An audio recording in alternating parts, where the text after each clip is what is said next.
राधे राधे भक्तों, जय श्री कृष्णा। कैसे हो? कान्हा जी की कृपा से अच्छे होंगे, स्वस्थ होंगे, मंगल होंगे। तो अब हो रही है रात और हमारे कान्हा जी बैठे हैं सोने के लिए। अब हम अपने कान्हा जी को सुलाएंगे क्योंकि ये बहुत थक चुके हैं। और कान्हा जी को भी हम सुला देते हैं। और आज हम आपको तुलसी माला के बारे में बताते हैं कि हमें कब और कैसे पहननी चाहिए। हमें तुलसी माला एकादशी या पूर्णिमा या कोई अच्छे दिन पर ही धारण करनी चाहिए। अगर आप लहसुन प्याज खाते हैं तो इससे कोई दिक्कत नहीं है।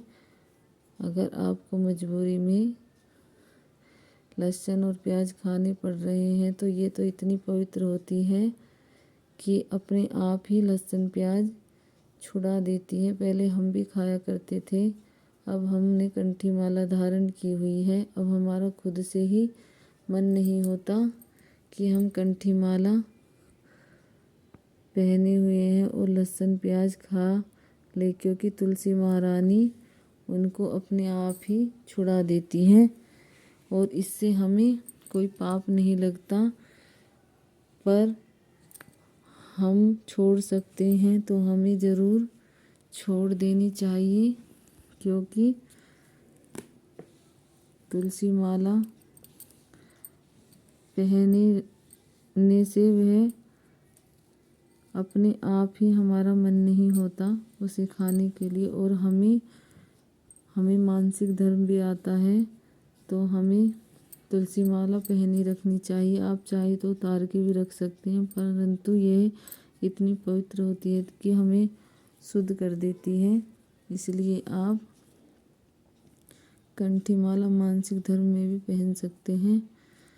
और हर किसी को तुलसी माला अवश्य पहननी चाहिए, क्योंकि जब भगवान बगैर तुलसी माला के भोग नहीं लगा सकते तो वह हम जैसे पापियों को कैसे स्वीकारेंगे। इसीलिए सबको तुलसी माला धारण करनी चाहिए और इससे कभी भी हमारे कंठ में कोई बीमारी नहीं होती, क्योंकि ये हमारे गले शरीर सबको पवित्र रखती है। और तुलसी माला सबको धारण करनी चाहिए क्योंकि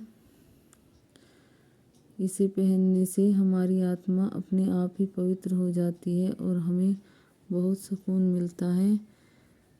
इसीलिए सबको तुलसी माला धारण करनी चाहिए। और लहसुन प्याज की बात है तो तुलसी महारानी अपने आप ही छुड़ा देती है। तो किस किस को तुलसी माला धारण करनी है कमेंट में ज़रूर बताना। हमने तो भाई कर ली है तुलसी माला। जब से हम अपने कान्हा जी को लेकर आए हैं हमने तुलसी माला तभी से ही धारण की हुई है। और हम तो लहसुन प्याज अपनी सब्जी में भी नहीं डालते, क्योंकि कान्हा जी की कृपा है। हम बगैर लहसुन प्याज के ही अपने घर में सब्जी और भोग सब बनाते हैं और सब्जी बहुत स्वाद बनती है, क्योंकि वो भगवान का भोग होता है। इसीलिए सबको ही तुलसी माला धारण करनी चाहिए और अपने आप को पवित्र रखना चाहिए। बोलो राधे राधे, जय श्री कृष्णा। राधे राधे श्याम।